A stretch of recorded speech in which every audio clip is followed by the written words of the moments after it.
Hello everyone, myself Santosh Chaube. Today we shall discuss on a very important topic and the name of the topic is Swami Vivekanand, his life and philosophy. My dear friends, my dear students, a lot of videos already have been made, a lot of articles have been written, but still there is a lot of space, there is a lot of vacancy to say something, yes, or to say a lot of things about Swami Vivekanand because he was such a towering personality that the world have ever seen. दुनिया में बहुत सारे महामानवों का जन्म हुआ है, लेकिन कुछ ऐसे महामानव होते हैं जिनके जन्म मात्र के कारण से उनकी धराधाम धन्य हो जाती है, उनका धराधाम जो है पवित्र हो जाती है। स्वयं विवेकानंद जी एक ऐसी शख्सियत थे, एक ऐसी पर्सनैलिटी थे जिनके जन्म मात्र से हमारी भारत भूमि धन्य हो गई। कभी कभी किसी देश के, किसी राष्ट्र के क्षितिज पर एक ऐसे दीप्यमान नक्षत्र का जन्म हो जाता है जिस दीप्यमान नक्षत्र के प्रकाश में अंधकार में भटकती हुई, अंधकार में डूबी हुई जो युवा पीढ़ी है उसको प्रकाश की किरण मिल जाती है। और my dear friends, my dear students, Swami Vivekananda ji भी ऐसे व्यक्ति थे जिन्होंने अंधकार में डूबे जा रहे भारत के युवाओं के लिए प्रकाश स्रोत बन करके वो सामने आए। और जाहिर सी बात है, अगर ऐसे व्यक्ति के बारे में बात नहीं की जाएगी तो किसके बारे में बात की जाएगी। और मैं आपको बताऊं कि in 1921 the greatest personality of the world, the father of nation, Mahatma Gandhi visited Belur Math. 1921 में महात्मा गांधी बेलूर मठ गए थे और वहां जब गए तो उन्होंने स्वामी विवेकानंद जी को श्रद्धांजलि अर्पित करते हुए यह कहा कि I have read Vivekananda ji truly, and by reading him my love for my country has increased manifold। उन्होंने कहा कि मैंने विवेकानंद जी को पूरी तरीके से पढ़ा है और उनको पढ़ने के बाद मैं इस निष्कर्ष पर पहुंचा हूं कि मेरे देश के प्रति प्रेम 1000 गुना बढ़ गया है। रविन्द्रनाथ टैगोर जी ने स्वामी विवेकानंद जी के बारे में कहा, if you want to understand India you have to understand Vivekananda. उन्होंने कहा कि अगर आपको भारत की आत्मा को समझना है, यदि भारत को जानना है तो आपको जानने के लिए आपको विवेकानंद जी को जानना पड़ेगा, उनके दर्शनों को पढ़ना पड़ेगा। और my dear friends, my dear students, मैं बताऊं आपको कि जिस सुभाष चंद्र बोस जी ने अंग्रेजों के छक्के छुड़ा दिए, जिस सुभाष चंद्र बोस जी ने गुलामी में की बीड़ियों में जकड़े होने के बावजूद अंग्रेजों के खिलाफ उन्होंने एक सेना खड़ी कर दी, जिन्हें भारत के सपूतों में अग्रणी माना जाता है, उन्होंने विवेकानंद जी को अपना स्पिरिचुअल मास्टर घोषित किया। उन्होंने कहा कि वे मेरे आध्यात्मिक गुरु हैं और उन्होंने कहा था कि यदि आज विवेकानंद जी जिंदा होते तो मैं उनके चरणों में बैठकर संन्यास ग्रहण कर लेता और दुनियादारी के जंजालों से मैं मुक्त हो जाता। मैं आपको बताऊं कि भारत के प्रथम प्रधानमंत्री, क्या कहा जा सकता है कि जहां से आधुनिक भारत की एक प्रकार से शुरुआत हो रही है,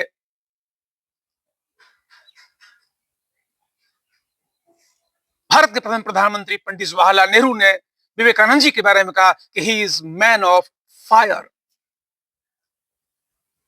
he is a man of practicality and rationality, he is a man of spirituality and science. उन्होंने कहा कि विवेकानंद जी एक ऐसे व्यक्ति हैं जिनका हृदय आग से भरा हुआ है, एक ऐसे व्यक्ति हैं जिनके कथनी और करनी में कोई अंतर नहीं है, एक ऐसे व्यक्ति हैं जहां पे हमें अध्यात्म और विज्ञान का संगम देखने को मिलता है। My dear friends, my dear students, आपको बताना चाहूंगा कि भारत में शायद ही कोई ऐसा व्यक्ति हो जिसने महानता की सीढ़ियों को चढ़ा हो, जिसने महानता की ऊंचाइयों को छुआ हो। ऐसा व्यक्ति विवेकानंद जी के व्यक्तित्व से प्रभावित न हो।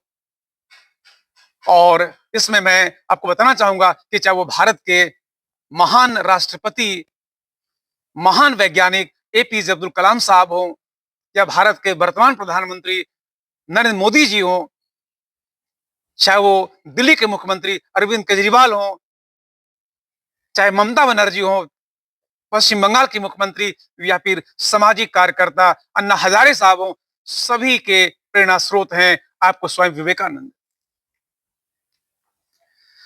तो जाहिर सी बात है कि स्वयं विवेकानंद जी ने भारत के लिए और पूरी दुनिया के लिए, मानवता मात्र के लिए जो कुछ भी किया, यदि शब्दों में उसको पिरोया जाए तो my dear friends, my dear students, शब्द कम पड़ जाएंगे और यही कारण है कि जितने भी वीडियो बनाए जाए, वीडियो कम ही रहेंगे। और अगर हम भारत के बाहर निकलकर, भारत की सीमाओं से हम बाहर निकले, तो मैं बताऊं आपको कि रॉकफेलर, जिन्हें दुनिया का और अमेरिका का पहला अरबपति कहा जाता है, जिनके बारे में कहा जाता है कि उनकी संपत्ति इतनी थी कि आज तक उतनी संपत्ति वाला व्यक्ति कोई अकेला व्यक्ति नहीं हुआ, उस रॉकफेलर को विवेकानंद जी के सानिध्य में रहने का अवसर प्राप्त हुआ था। और उन्होंने लिखा उनके बारे में, उन्होंने कहा उनके बारे में कि मैंने जो गरीबों के लिए अपने धन का द्वार खोल दिया, इसकी प्रेरणा मुझे विवेकानंद जी से मिली थी।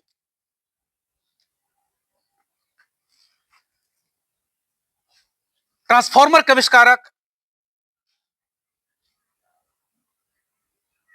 और एडमंड जर्मर के साथ सीएफएल के आविष्कारक माने जाने वाले निकोला टेस्ला को भी विवेकानंद जी के सानिध्य में रहने का अवसर प्राप्त हुआ था। और उन्होंने लिखा कि he was the man of spirituality as well as science. Veda और अध्यात्म के साथ साथ विज्ञान के व्यक्ति थे। उन्होंने कहा कि मुझसे बात करते हुए विवेकानंद जी ने कहा था कि यदि किसी वस्तु को प्रकाश के वेग से फेंक दिया जाए तो उस वस्तु का द्रव्यमान अनंत हो जाएगा। अर्थात बताना मैं चाहूंगा कि उनका इशारा इस तरफ था कि जो आइंस्टीन आज E=mc² फॉर्मूले के आधार पर दुनिया में विश्वविख्यात है, उसके बारे में विवेकानंद जी ने बहुत पहले कह दिया था।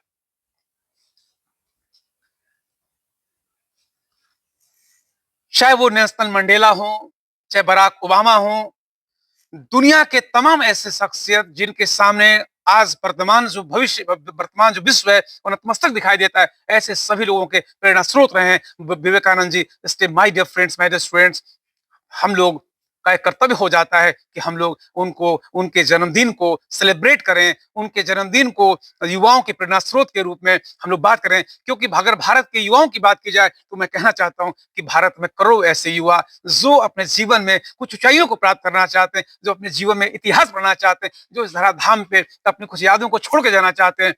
विवेकानंद जी उनके भी आदर्श है।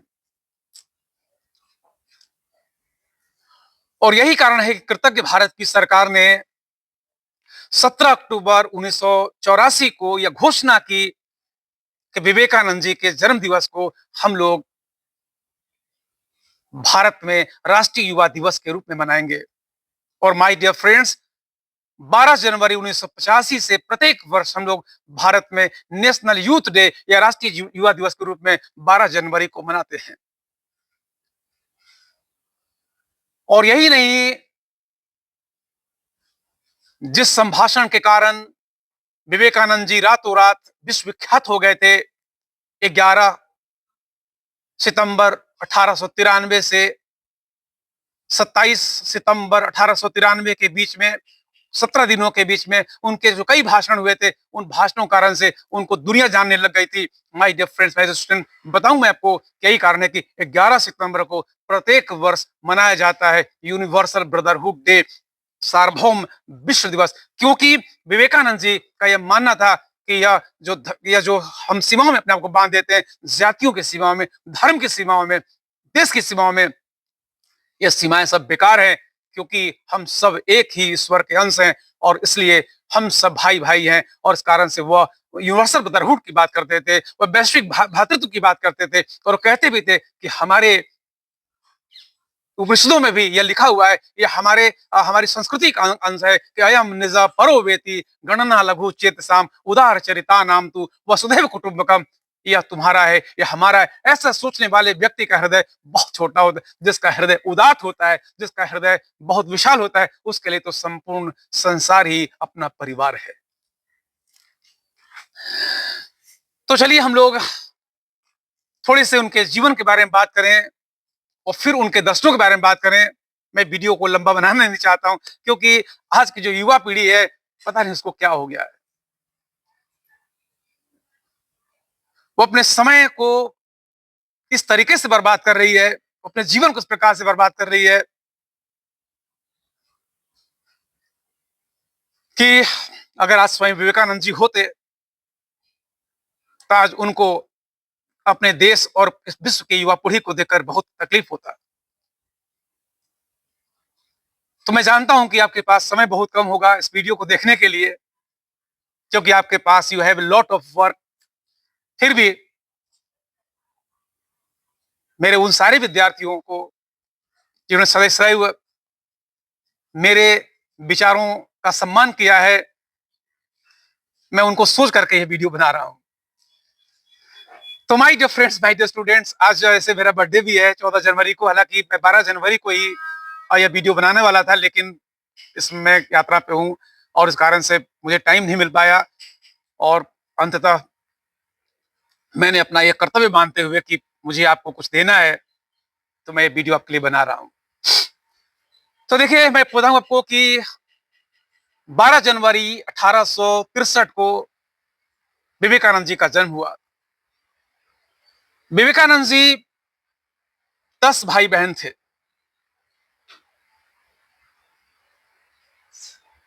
2 भाई, 2 बहन और 1 भाई का उनका देहावसान उनके जन्म के पहले हो गया था। इसके बाद 2 उनकी बड़ी बहनें थी जो जिंदा थी, हरामनी देवी और स्वर्णामयी देवी। इस प्रकार से अगर देखा जाए तो अपने माता पिता के छठी संतान के रूप में विवेकानंद जी का जन्म हुआ।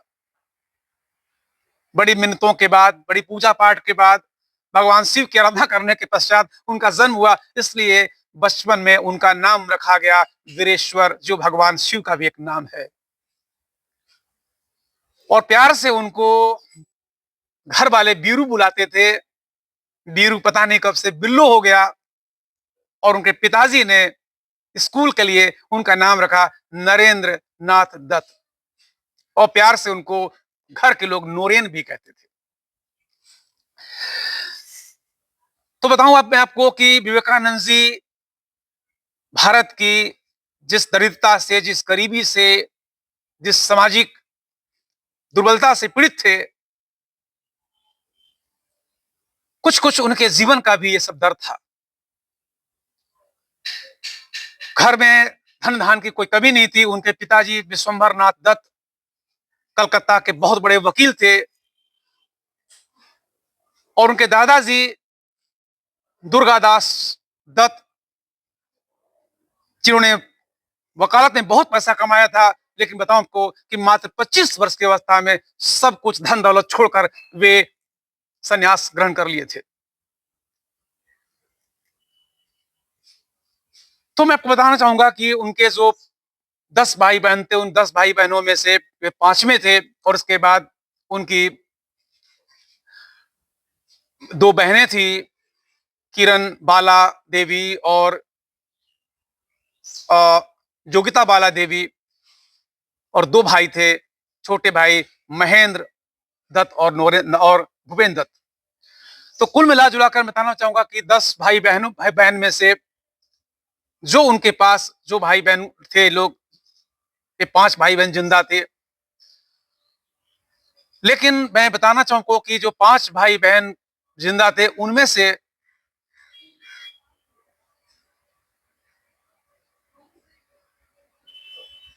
बल्कि 5 नहीं बल्कि 7, सॉरी 7 भाई बहन जिंदा थे। उनमें से एक बहन जिनकी उम्र थी 18 वर्ष, विवाह के पश्चात सामाजिक पारिवारिक कलह से ऊपर के उन्होंने आत्महत्या कर लिया था।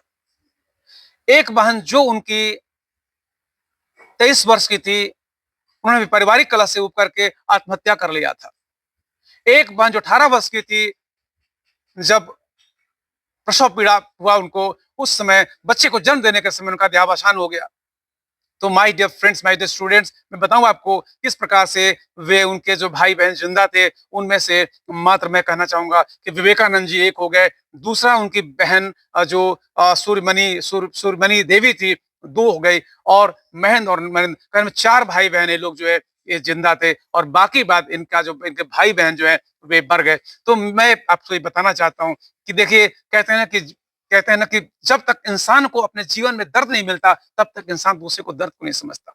मैं सब आपको इसलिए बता रहा हूं ताकि आप समझ सको कि विवेकानंद जी ने किस प्रकार झंझावातों को झेलते हुए भी आगे बढ़कर इन्होंने अपना मार्ग को चुना, अपने रास्ते को चुना, और वे कभी हारे नहीं। तो मैं बताना चाहता हूं आपको कि देखिए, जब उनका बाल्यकाल चल रहा था, जब वे धीरे धीरे प्रौढ़ावस्था को प्राप्त कर रहे थे, युवावस्था को प्राप्त कर रहे थे, उसी समय उनके जीवन में सारी घटनाएं घट रही थी। और यही नहीं, जब वो मात्र 21 वर्ष के थे तो उनके पिता का देहावसान हो गया। उनके चाचा लोगों ने, उनके चचेरे भाइयों ने, उनके परिवार के लोगों ने इतना बड़ा उत्पात खड़ा कर दिया कि उनको अपने घर से भी हाथ धोना पड़ गया। जो लोग दूध की नदी में नहाते थे, जो लोग धनों के अंबार पे खड़े थे, देखते देखते वे कंगाली के शिकार हो गए, और अंत में उन्हें अपने नानी रघुमणि बोस के यहां जाकर के रहना पड़ा। तो देखिए, जब इंसान की नियति जो है वह उसको वहां लेकर चली जाती है जहां उसको जाना होता है, और इसी बीच में जब वो 18 वर्ष की अवस्था में थे, अर्थात 1881 की बात है, सब वे प्रेसिडेंसी कॉलेज में पढ़ रहे थे, उसी समय वहां पर इंग्लिश के जो टीचर थे विलियम हेस्टी, उन्होंने उनको रामकृष्ण जी के बारे में बताया। वो शेक्सपियर की एक कविता एक्सकर्जन पढ़ा रहे थे, वहां पे एक सब ट्रेंस आया। उन्होंने कहा, अगर आप इस ट्रेंस शब्द का सही मतलब जानना चाहते हो तो आपको दक्षिणेश्वर के उस पुजारी के पास जाना चाहिए जिनका नाम रामकृष्ण परमहंस है। इसी बीच में उनके एक पारिवारिक मित्र जिनका नाम था रोमेश चंद्र दत्त, उनके यहाँ कोई कार्यक्रम था, वहीं बस वहीं पर रामकृष्ण परमहंस जी आए थे। और जब रामकृष्ण परमहंस जी वहां पे आए तो उन्होंने नरेंद्र दत्त या स्वयं विवेकानंद जी ने एक गाना गा के सुनाया, और उस गाने से रामकृष्ण परमहंस जी अभिभूत हो गए। उन्होंने पूछा, इन बच्चे का नाम क्या है? बताया गया इन बच्चे का जो नाम है वह नरेंद्र नाथ दत्त। ये कलकत्ता के महान बैरिस्टर विशंबर नाथ दत्त जी के बेटे हैं, और कहते हैं ना कि इंसान जिसको ढूंढना चाहता है, कहीं ना कहीं से उसके तार उसके साथ मिल ही जाते हैं, और ये तार मिल गया दोनों का। दोनों ने एक दूसरे को प्रेम भरी निगाहों से देखा, एक दूसरे के लिए आत्मीयता का अनुभव किया, और विवेकानंद जी को रामकृष्ण परमहंस ने उनकी प्रशंसा करते हुए यह कहा कि तुम दक्षिणेश्वर कभी आओ। और my dear friends, my dear students, एक एक ऐसी याद लेकर गए थे राम परमहंस जी कि बार बार उनको विवेकानंद जी की याद आती थी कि वह व्यक्ति आया क्यों नहीं। और कुछ दिनों के पश्चात वे आ भी गए। कहते हैं कि जिस दिन को आना था उस दिन को स्वप्न हो गया। उन्होंने अपने शिष्यों से कहा कि आज नरेन आने वाला, आज अच्छे व्यंजन बनाना। विवेकानंद जी इसके पहले ब्रह्म संप्रदाय से संबंधित हो गए थे। इसके बाद जो केशव चंद्र सेन है, उन्होंने साधारण ब्रह्म समाज की स्थापना की थी, उससे टूट करके वो फिर केशव चंद्र सेन जी के साधारण ब्रह्म समाज जुड़ गए थे, जिसमें मूर्ति पूजा का विरोध होता है, जिसमें जिसमें जो है निराकार ब्रह्म को माना जाता है। तो उन्होंने जाकर के उनसे पूछा, जाते आते पूछ लिया स्वामी विवेकानंद जी ने आपको रामकृष्ण परमहंस जी से कि have you seen the God, क्या आपने भगवान को कभी देखा है क्या? क्या आप काली माता की मूर्ति की पूजा करते हो? आप काली माता की मूर्ति में साक्षात डूब जाते हो? क्या आपने कभी भगवान को देखा है क्या? तो रामकृष्ण परमहंस ने छूटते ही कहा, yes I have seen the God, हाँ मैंने भगवान को देखा है। आज तक विवेकानंद जी ने जिस किसी भी व्यक्ति से ऐसे प्रश्न किए, सभी व्यक्तियों ने इस प्रश्न का गोल मोल जवाब दिया।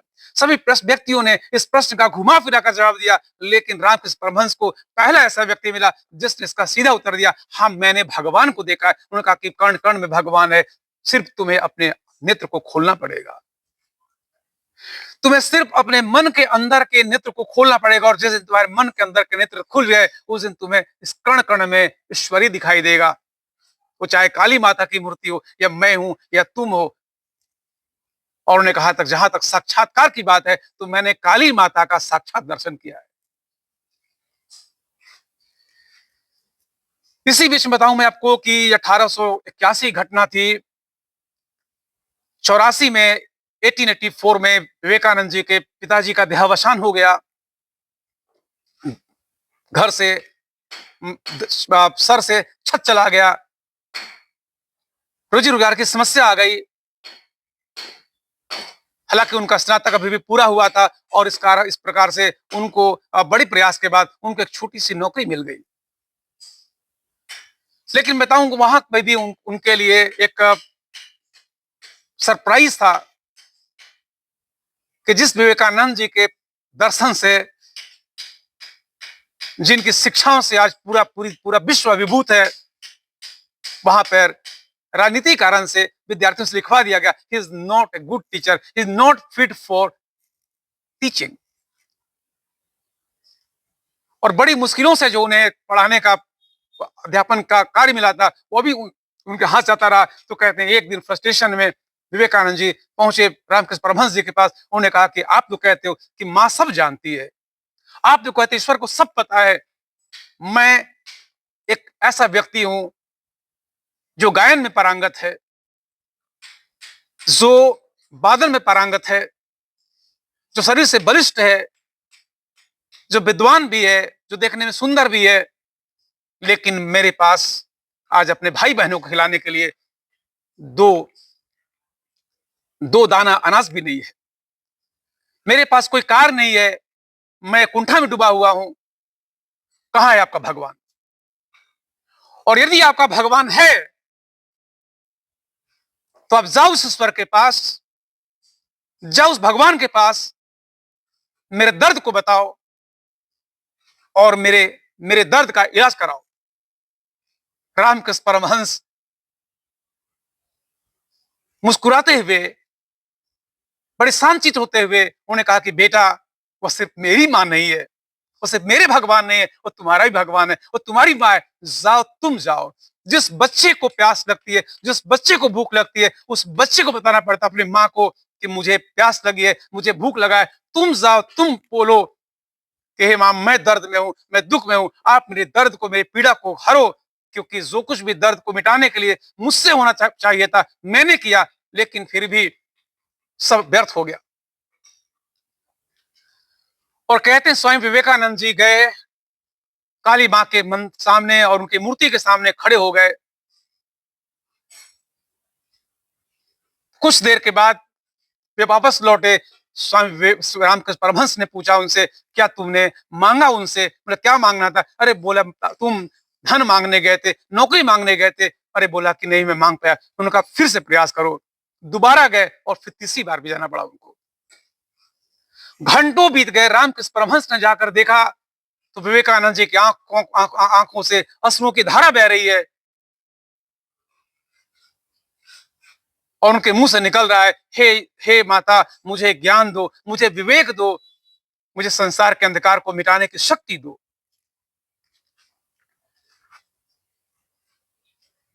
रामकृष्ण परमहंस ने विवेकानंद जी से कहा कि मैंने तुम्हें रोटी मांगने को भेजा था, मैंने तुम्हें अपनी समस्या बताने को भेजा था, और तुम यहाँ पर क्या मांगने लगे? उन्होंने कहा कि मैं जैसे ध्यानस्थ हुआ, मेरे मन के अंदर से सारी बातें खत्म हो गई। मेरे मन के अंदर से सब सिर्फ एक बात निकल पाई, मुझे ज्ञान दो, मुझे विवेक दो। और उसी दिन रामकृष्ण परमहंस ने उनका नाम रख दिया विवेकानंद। मैं एक बात यहाँ पर क्लियर कर दूं कि खेतरी के महाराज अजीत सिंह ने भी उनको विवेकानंद कहा था। यह बिना जाने भी उनका नाम विवेकानंद है। इसलिए कुछ लोग कंफ्यूजन हो जाता है कि विवेकानंद उनको नाम जो है दिया उनके खेत्री के महाराज ने। मैं बताना चाहूंगा सबसे पहले विवेकानंद उनको उनके गुरु ने कहा था और फिर वही विवेकानंद नाम उनको खेत्री के महाराज अजीत सिंह ने भी दिया। उन्होंने कहा कि तुम्हारा नाम आज से विवेकानंद होगा क्योंकि तुम्हें विवेक में आनंद है।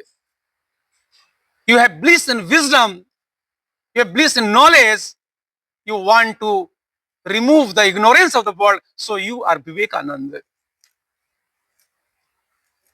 और उस दिन से उनका नाम विवेकानंद हो गया। हालांकि उनके गुरुदेव रामकृष्ण परमहंस जिनको विवेकानंद जी ठाकुर जी कहते थे, ठाकुर जी उनको नोरे नहीं बुलाते थे। और इसी बीच में एक और दुख का साक्षात्कार हुआ उनको। हाँ, मैं थोड़ा सा आपको इसके पहले बताना चाहूंगा कि उसी दिन जो वह बड़े असमंजस में थे कि मुझे क्या करना है, मेरे जीवन की दिशा क्या है। कहते हैं कि उस दिन विवेकानंद जी पूरी तरह से आश्वस्त होकर के घर की तरफ चल पड़े। और जैसे घर पहुंचे तो माँ पानी लेकर के आई, लोटे में जल लेकर आई। विवेकानंद जी ने कहा कि माँ मुझे तुमसे कुछ कहना है। बिना पानी पिए ही उन्होंने कहा माँ मुझे तुमसे कुछ कहना है। माँ ने कहा बोलो बेटा क्या कहना है। उन्होंने कहा कि माँ मैं संन्यास ग्रहण करना चाहता हूँ। यह दुनिया बड़ी दुखी है, मैं दुनिया के दुख को मिटाना चाहता हूँ। उनकी माँ के हाथ से वह जल का लोटा गिर गया। माँ ने कहा जाओ बेटा जी ले अपनी जिंदगी, जा बेटा ग्रहण कर ले वैराग्य को। जब तक यह जल लोटे में था यह संकीर्ण था, जब लोटे से बाहर निकल गया, जब फैल गया, इसने विस्तार पा ली। जब तक नदी का जल समुद्र से नहीं मिलता वो बहुत छोटी होती है, और जैसे ही नदी का जल समुद्र से मिलता है वो समुद्र को पा करके उसका आकार भी समुद्र के जैसा हो जाता है। जाओ तुम अब जी लो अपनी जिंदगी, मैं तुम्हें नहीं रोकती। और इस प्रकार से विवेकानंद जी संन्यास ग्रहण के रास्ते पे चल पड़े। इधर उनके गुरुजी की तबीयत खराब हो रही थी, उनको गले का कैंसर हो गया और बड़े प्रयासों के बावजूद भी उनको बचाया नहीं जा सका। लेकिन उनके जाने के पहले विवेकानंद जी के गुरु ने उनके शिष्य थे, शिष्य उनको बुला के कहा कि मेरे जाने के बाद जो मेरा जो कार्य है उस कार्य को आगे यही बढ़ाएंगे। और एक बात बताना चाहता हूं कि विवेकानंद जी ने अपने गुरु से कहा कि गुरु जी मैं संन्यास ग्रहण करना चाहता हूं, मैं साधु बनना चाहता हूं। उनके गुरु ने कहा तुमने मुझे बड़ा निराश किया, यही तो काम मैं करता आ रहा था, क्योंकि मैं तो गंवार था, निपट था, मूर्ख था, लेकिन तुम तो ज्ञानवान हो, तुम्हें तो मेरा जैसा एक एक गुरु मिला जिसने जीवन में बड़ी ही प्रैक्टिकलिटी के साथ में जीवन को जी करके यह समझा है कि जीवन जंगलों में जाने से नहीं है, जीवन है इसी संसार में रह करके लोगों के दुख दर्द को दूर करने में। अगर तुम मेरे प्रिय शिष्य हो, यदि तुम मुझे अपना गुरु मानते हो, तो मैं तुमसे यही चाहूंगा कि तुम जंगल में मत जाओ, बल्कि इसी दुनिया में रहकर, इसी भारतवर्ष में रहकर भारत लोगों की गरीबी को, उनकी दरिद्रता को दूर करो। उनके मन के अंदर जो फ्रस्ट्रेशन का, जो कुंठाओं का आवरण गिरा हुआ, उस आवरण को तोड़ डालो। और विवेकानंद जी ने अपने गुरु के मृत्यु के पश्चात जो उनके 15 शिष्य थे उन सब के साथ उन्होंने शिक्षा, उन्होंने वहां पे इनिशिएशन लिया, दीक्षा ले ली एक प्रकार से। और मां शारदा देवी जो रामकृष्ण परमहंस की पत्नी थी, उनके सानिध्य में रहते हुए, उनके आशीर्वाद की छाया में रहते हुए, उन्होंने वहां पर वारानगर में एक टूटा फूटा मकान था, वहीं से इन्होंने अपने कार्यों को आगे बढ़ाना शुरू किया। और फिर मैं बताऊं कि 1888 में 1888 में भारत भ्रमण के लिए चल पड़े, क्योंकि उनका यह मानना था कि किसी भी इंसान के दर्द को मिटाने के लिए पहले आपको उसके दर्द को जानना जरूरी है। भारत में जो करोड़ों की संख्या में लोग गरीबी में, भुखमरी से, लोग अज्ञानता के शिकार हैं, ऐसे लोगों के दुख दर्द को दूर करने के लिए ऐसे लोग जो ज्ञानवान है, जो धनवान है, उनसे सहायता मांगनी पड़ेगी। और इन सब कार्यों को करने के लिए वे चल पड़े, एक कमंडल और हाथ में 2 किताब लेकर के। एक थी आपको भगवत गीता और दूसरी किताब थी बाई दूसरी किताब थी इमिटेशन ऑफ जीसस क्राइस्ट। तो ये दोनों किताबें लेकर के उछल पड़े। जिस प्रकार से महात्मा बुद्ध ने आफ्टर एनलाइटेनमेंट, आफ्टर प्रबोधन, he started to give the preaching of to the world from the land of Varanasi, Sarnath. In the same way, Vivekananda also chose the place. इस प्रकार से विवेकानंद जी सबसे पहले वाराणसी आए, सारनाथ आए। और मैं बताना चाहता हूँ महात्मा बुद्ध से, गौतम बुद्ध से भी बहुत ज्यादा अधिक प्रभावित थे। वो कहते थे Hinduism and Buddhism are complementary to each other. जो हिंदुवाद है, जो हिंदू धर्म है, बौद्ध धर्म के बिना अधूरा है, और बौद्ध धर्म जो है वह हिंदू धर्म के बिना अधूरा है। दोनों एक दूसरे के पूरक हैं।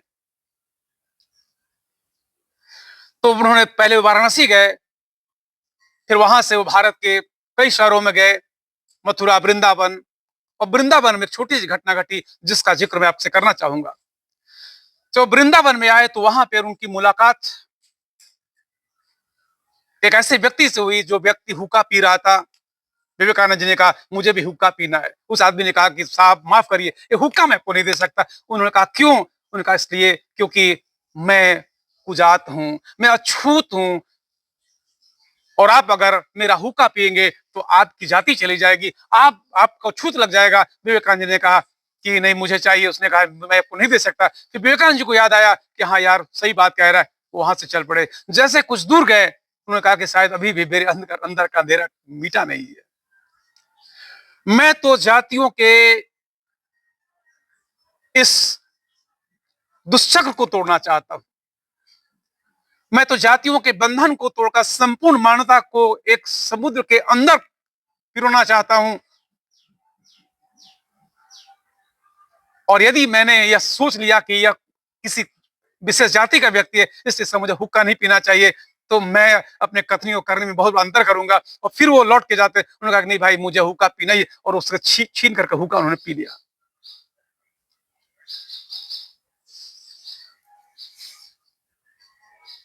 इसी प्रकार से वो फिर इलाहाबाद आए, प्रयागराज से फिर वो गाजीपुर गए। गाजीपुर में पौहारी बाबा रहते थे, वहां पे उनके रात बिताई, और वहां पर वो शिक्षा ग्रहण करना चाह रहे थे, उनसे दीक्षा लेना चाह रहे थे। तभी रामकृष्ण परमहंस जी कहते हैं कि रात में उनको स्वप्न में आए और उन्होंने कहा कि नहीं सिर्फ मैं तुम्हारा गुरु हूं और तुम किसी और शिक्षा ले सकते। और फिर वहां से वो वापस आ गए, फिर कलकत्ता आए, और उसके बाद 1891 में उन्होंने फिर से दूसरी बार भारत यात्रा आरंभ की। जब उन्होंने भारत यात्रा आरंभ की तो उन्होंने कई लोगों से फिर उनकी मुलाकात हुई। मैं वीडियो लंबा बनाना नहीं चाहता हूं, बहुत लंबी कहानियां है सब। तो वे जब आ रहे थे तो उनको मैं कुछ बात तो बताऊं आपको। वो अलवर आए, अलवर में वहां पे रहते थे मंगल सिंह जी, वहां के राजा थे। अलवर के राजा मंगल सिंह ने उनसे पूछा कि आपने वैराग्य धारण क्यों किया? तो विवेकानंद जी ने पूछ दिया उनसे, आप अंग्रेजी वस्त्र धारण क्यों करते हो, आप शिकार क्यों करते हो अंग्रेजों के साथ में?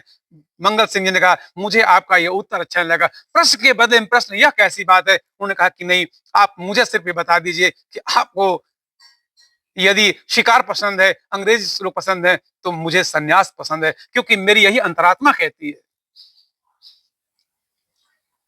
फिर मंगल सिंह जी ने कहा कि आप ये काठ, ये पत्थर की मूर्ति जिसकी पूजा करते हो, आप इसकी पूजा के बारे में आप बात कर रहे हो, ब्रह्म होगा भी तो शायद ऐसा नहीं हो सकता। आप इसकी पूजा क्यों करते हो? आप लोग, ईश्वर तो है नहीं। तो मंगल सिंह जी की प्रतिमा लगी हुई थी आपके उनके दीवार पे, उनके महल के दीवार पे। तो उन्होंने उनके दीवान को बुलाया और कहा दीवान जी ऐसा करिए, आप इस पे थूक दीजिए। और दीवान ने कहा मैं इस पर कैसे थूक सकता हूँ, ये तो मेरे राजा की मूर्ति है। उन्होंने कहा कि आपकी तो राजा की मूर्ति, राजा की प्रतिमा है, ये राजा तो आपके इधर बैठे हुए हैं, आपको थूकने में क्या दिक्कत है?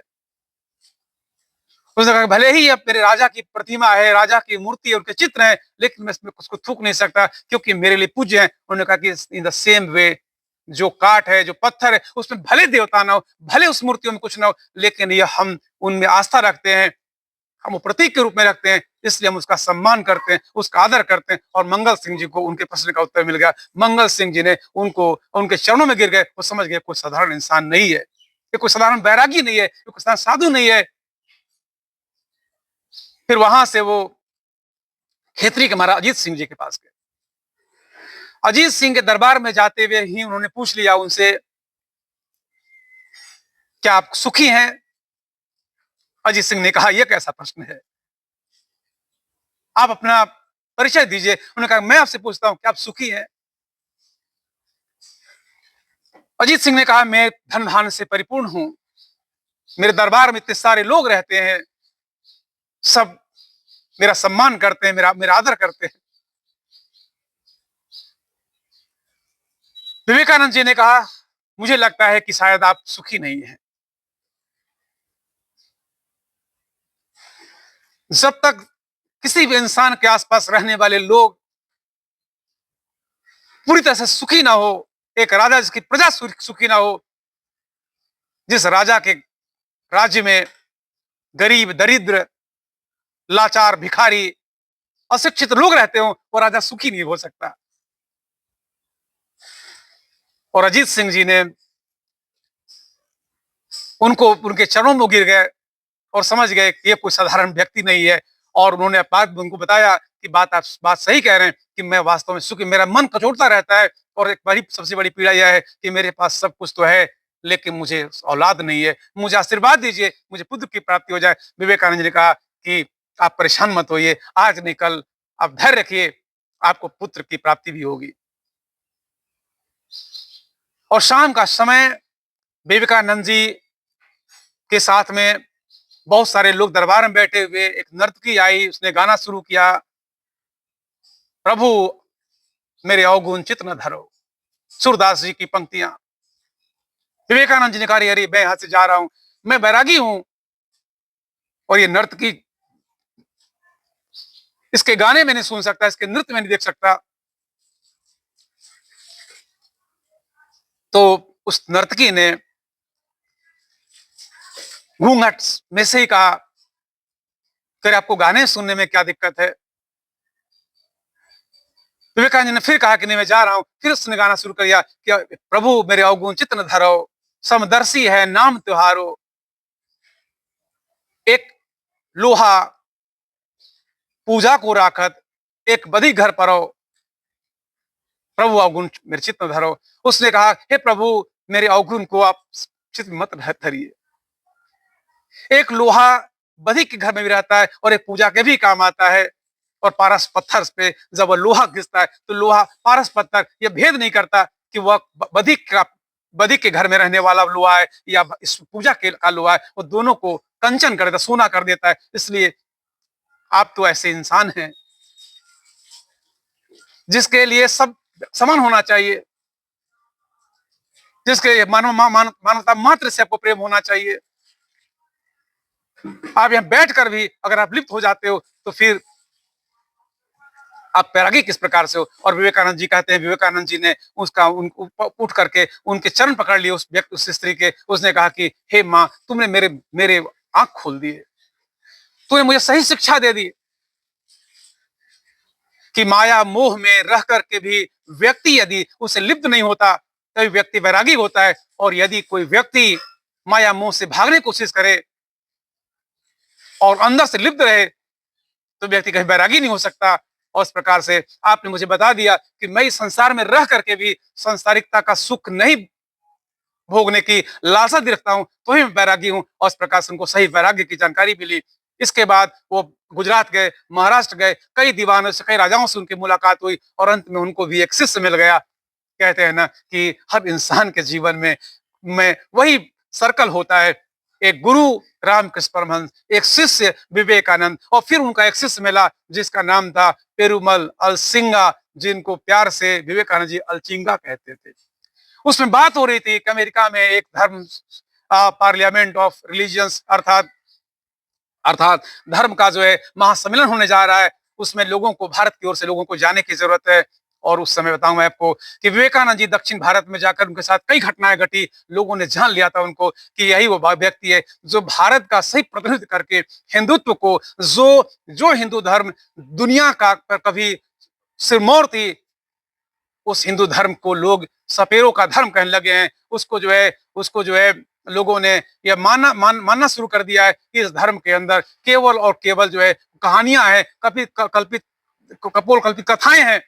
इस हिंदू धर्म की बातों को सही से स्थापित करने में यदि कोई व्यक्ति सक्षम है तो विवेकानंद जी हैं। और इस प्रकार से उनका जो शिष्य था अलचिंग पेरुमल, जिसको अलचिंगा कहते थे प्यार से, उन्हें कहा कि गुरुदेव आप जाएंगे वहां पे, फंड की व्यवस्था मैं कराता हूं। उन्होंने फंड की व्यवस्थाएं कही। हालांकि अजीत सिंह जी ने और भी कई जगहों से उनको पैसे मिले और सारे पैसे इकट्ठा करके वे 31 मई 1893 को शिकागो के लिए, अमेरिका के लिए रवाना हो गए। जब अमेरिका के लिए जा रहे थे तो रास्ते में बताऊं आपको कि रास्ते में जमशेद जी टाटा, जो टाटा ग्रुप के चेयरमैन थे, वो भी जापान से अमेरिका की तरफ जा रहे थे। उनसे उनकी मुलाकात हो गई। विवेकानंद जी रास्ते में जापान गए, जापान से चाइना, चाइना से फिर इसके बाद फिर कनाडा। तो वही मुलाकात हुई जमशेद टाटा जी से और उन्होंने उनसे कहा कि भारत की समस्या को मिटाने के लिए शिक्षा बहुत जरूरी है, उच्च शिक्षा की जरूरत होगी। इसलिए आप धनाढ़ व्यक्ति हो, आप सक्षमवान हो, आपके पास जो है एबिलिटी है, कॉम्पिटेंस है, आप उसका उपयोग करके भारत के लिए कोई उच्च शिक्षा संस्थान की स्थापना करवाएं। और मैं बताऊं कि विवेकानंद जी का देहावसान 1902 में हो गया, लेकिन जमशेद जी टाटा जी के मन के अंदर विवेकानंद जी को बात थी और उसी से प्रभावित होकर उन्होंने 1909 में भारत में के बेंगलुरु में इंडियन इंस्टीट्यूट ऑफ साइंस की स्थापना उन्होंने कराई। यही इंडियन इंस्टीट्यूट ऑफ साइंस है जो आज भारत का सबसे, मैं कहना चाहूंगा, एकेडमिक फील्ड में प्रीमियर इंस्टीट्यूट है। तो उसकी प्रेरणा जो है जमशेद टाटा जी को विवेकानंद जी से मिली थी। और उसके बाद 30 जुलाई को वे पहुंच गए अमेरिका। हालांकि 25 जुलाई को वे वैंकूवर कनाडा में जहाज से उतरे और उसके 5 दिन के स्थल मार्ग यात्रा से वो 30 जुलाई 1893 को अमेरिका पहुंच गए। लेकिन वो जाने पर पता चला कि जुलाई तो है, अभी मामला अभी दूर का है। अगस्त, इसके बाद सितंबर, और उनके पास इतने पैसे नहीं थे अमेरिका में रहने के लिए। और सबसे बड़ी बात है कि वहां जैसे उतरे वही वहां पर उनके पैसे का जो थैला था कोई व्यक्ति लेकर भाग गया। लेकिन my dear friends, my dear students, जब आपको जीवन में कुछ करना होगा और आप ठान लोगे तो नोबडी कैन स्टॉप यू। और इसलिए विवेकानंद जी ने क्या कहा,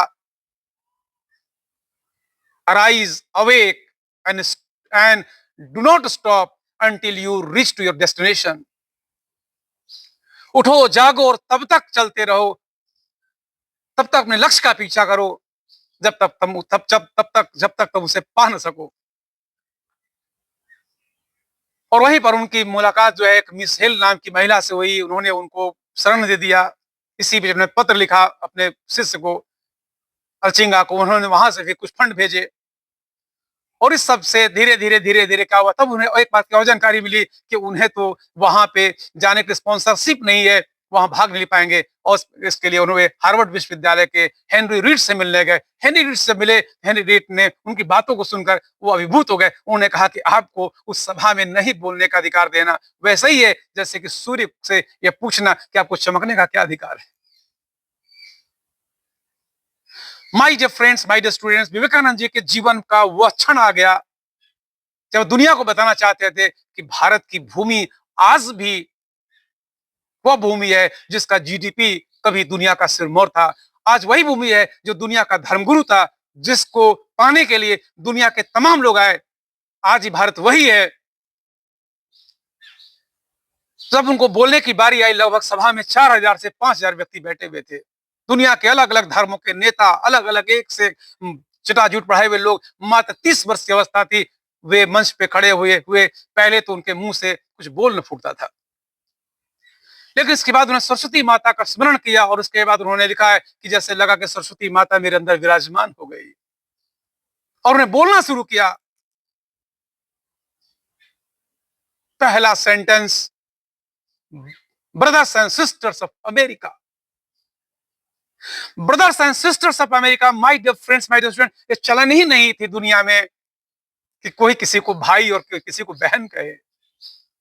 अमेरिका में लोग एक दूसरे को उनके नाम से बुलाते हैं।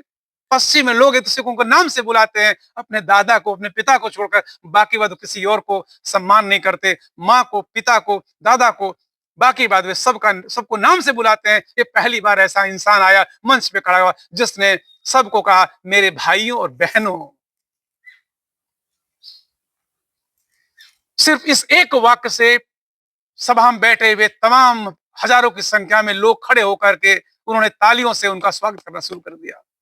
और उसके बाद उन्होंने एक एक कर भारत की जो सनातन धर्म है, सनातन संस्कृति है, उस संस्कृति की बातों को बताना शुरू किया कि वही भारत भूमि है। सब रोमनों ने इस यहूदियों पर अत्याचार किया, वे भागकर भारत में आए, हमने उनको शरण दे दी।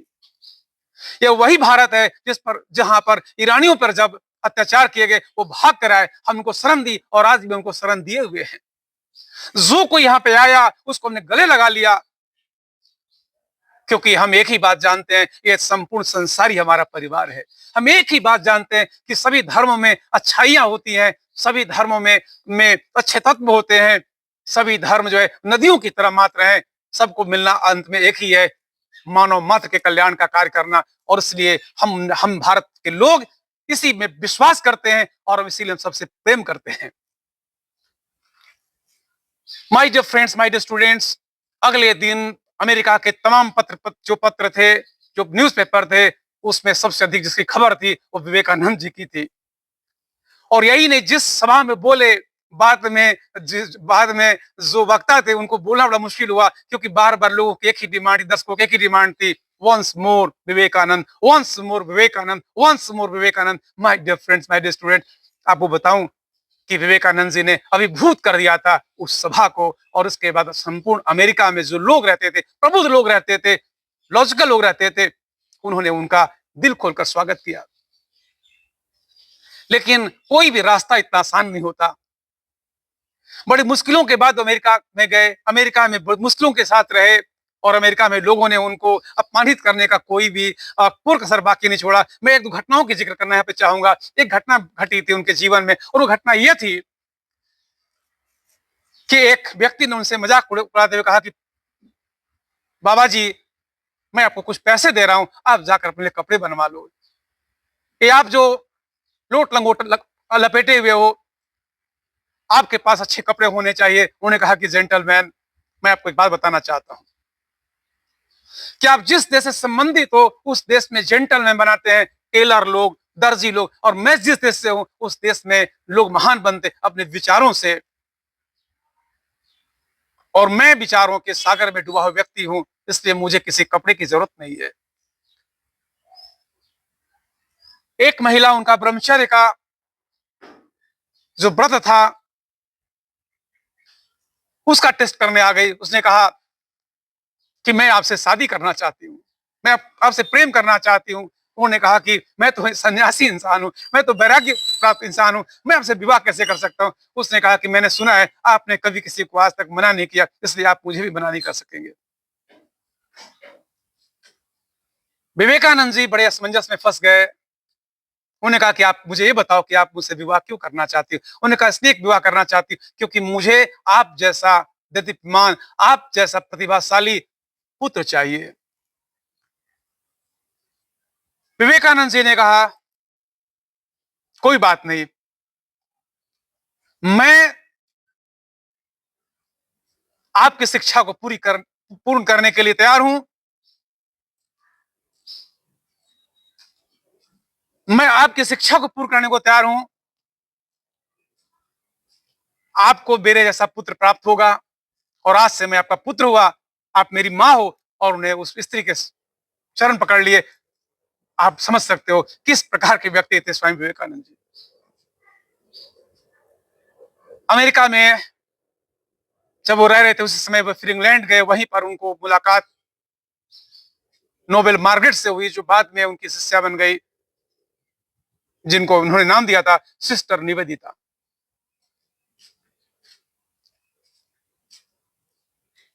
तो मैं आपको ये बताऊं कि विवेकानंद जी का जो जीवन था, जो अमेरिका में बीता, इसके बाद फिर भारत आए। आने के बाद 1897 में उन्होंने रामकृष्ण मिशन की स्थापना की। 1899 में बेलूर मठ की स्थापना की। फिर वो यहाँ से चले गए और फिर अमेरिका गए। इंग्लैंड होते फिर अमेरिका गए। लेकिन इसी बीच में उनकी तबीयत खराब होने लगी थी।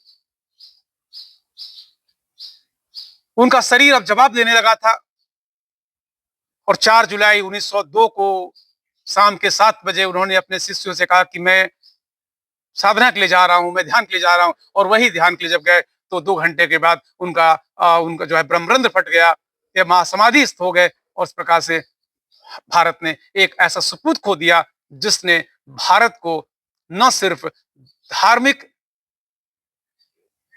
सुधार के लिए, भारत के युवाओं को जागृति के लिए कार्य किया, बल्कि जिस व्यक्ति ने अपने जीवन के 39 साल में कुछ समय ऐसा दिया जिससे यह भारत जो है वह जो है धन्य, यह भारत भूमि जो है धन्य हो गई। जहां तक उनके दर्शनों की बात है, बताना चाहूंगा कि सबसे पहले उन्होंने यूनिवर्सलिज्म की बात की। उन्होंने कहा, उन्होंने बृहदारण्यक उपनिषद का वह लाइन अहम ब्रह्मास्मि, वो कहते थे कि हम ब्रह्मास्मि, यह एक कोर वाक्य है, मैं ब्रह्म हूं, मैं ब्रह्म हूं। अर्थात उन्होंने उन्होंने इसको कहते हैं अद्वैत वेदांत, अद्वैत फिलॉसफी। अद्वैत का मतलब क्या है कि नॉन डुअलिटी, एकम ब्रह्म द्विजो नास्ति, एक ही ब्रह्म है, दूसरा कोई नहीं है। We all are the part of that supernatural being. हम सब उसी पर ब्रह्म के अंश हैं, इसलिए हम सब लोग भाई हैं। ये जातियों में बटा हुआ इंसान, ये धर्म में बटा हुआ इंसान, ये सब मानव ने इसको बनाया है।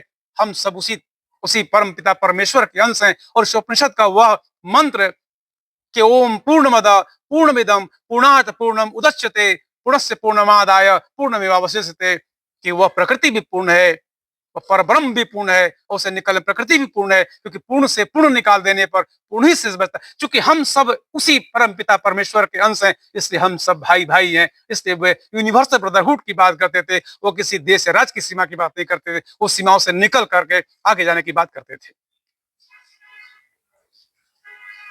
नंबर 2, उन्होंने मोरालिटी के बारे में कहा कि मेरे हिसाब से कुछ नैतिक और अनैतिक नहीं है। नैतिकता सिर्फ इतना है कि यू आर सेल्फलेस, और अनैतिकता सिर्फ इतना है कि यू आर सेल्फिश। यदि आप स्वार्थ में जीते हो तो आप अनैतिक व्यक्ति हो, और यदि आप निस्वार्थ में जीते हो, निस्वार्थ कार्य किसी के लिए करते हो, तो आप नैतिक व्यक्ति हो। और जो व्यक्ति दूसरों के लिए जितना अधिक निस्वार्थ से काम करता है, वो व्यक्ति उतना नैतिक माना जाना चाहिए। यह थी उनकी मोरालिटी की परिभाषा। शिक्षा, एजुकेशन के लिए कहते थे कि अगर आपके पास शिक्षा नहीं है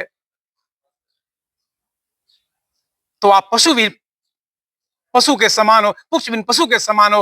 वो कहते थे कि जो एजुकेशन है वह इस प्रकार का होना चाहिए कि इंसान को वह जीवन जीने के लायक बना सके, वो इंसान में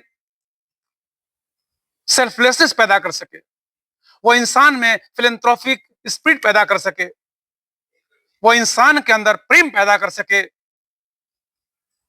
शिक्षा सिर्फ धन कमाने का साधन नहीं होना चाहिए, बल्कि शिक्षा मानव मात्र को प्रेम से जोड़ने का साधन होना चाहिए।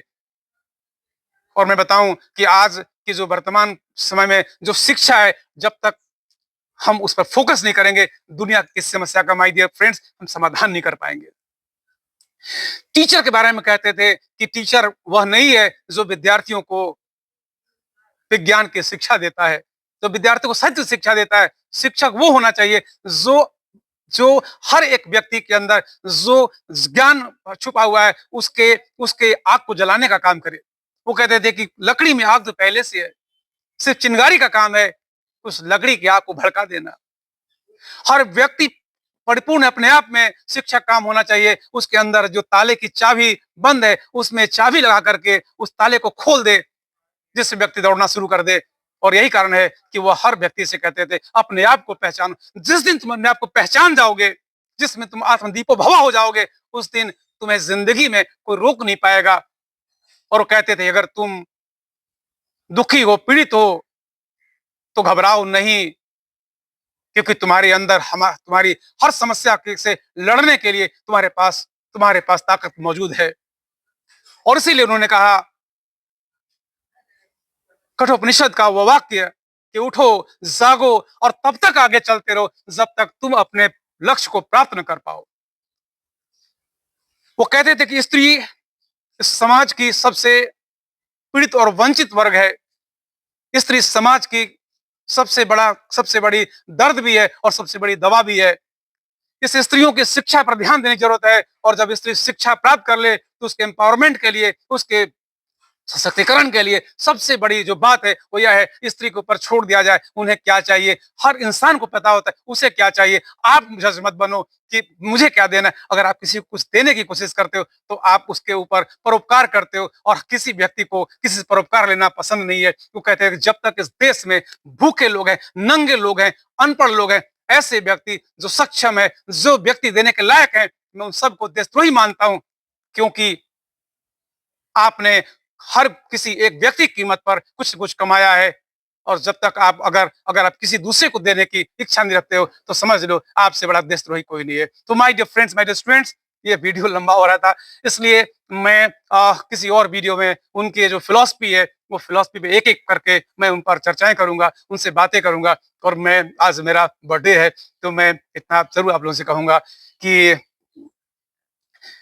मैं आप सब लोगों के जीवन के लिए अपनी ओर से प्रार्थना करता हूं कि आप सब लोगों का जीवन बहुत लंबा हो। आप सब जीवन में वो सब पाओ जो आप पाना चाहते हो।